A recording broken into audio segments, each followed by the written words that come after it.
part 3. And once again, this is November 26, 2024.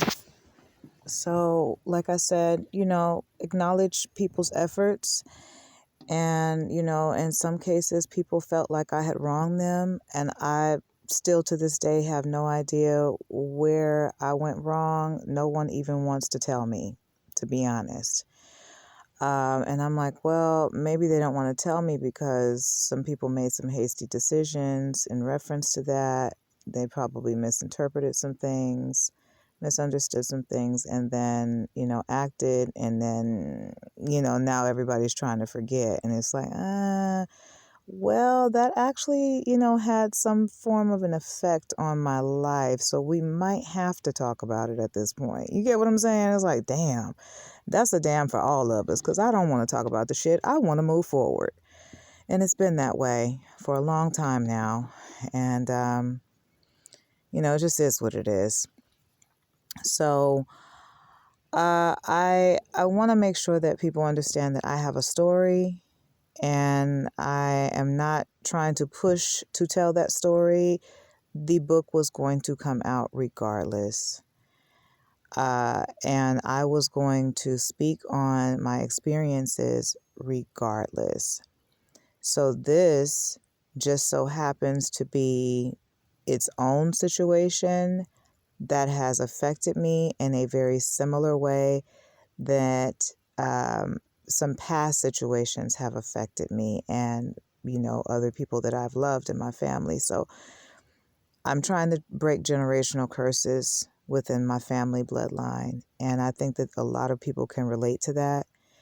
And I'm asking that people please respect that and understand where I'm coming from. And also keep in mind that I am purposely being kept out of the circle of information.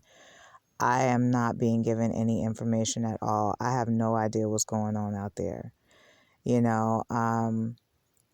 and it's a little tough for me because I feel like in a way it's purposely being done because someone wants me to misspeak or misstep in some kind of way. And, just so that they can kind of say, well, she doesn't know and this and that. And it's kind of like, well, why don't you just tell me so that I'm aware? Then that way I'll say, oh, well, you know what? If I speak about this situation that my mother went through, it may actually coincide with this situation that just recently happened. So let me be mindful about how I'm actually telling that story. Nobody wants that. They just want me to seem like I'm hella reckless, just out there, and it's like, well, give me the information so I understand what's actually happening. And I think if anybody deserves to have that information, it would be me, seeing that I'm the one that it directly impacts, and I'm the one that's actually going through everything, so it's kind of like, I don't know. And then maybe there are people who feel like I'm being selfish. And I'm like, well, I don't even see where I'm being selfish because I don't know the dynamics. I don't know the details. I'm not in those rooms where people are discussing my situations, you guys.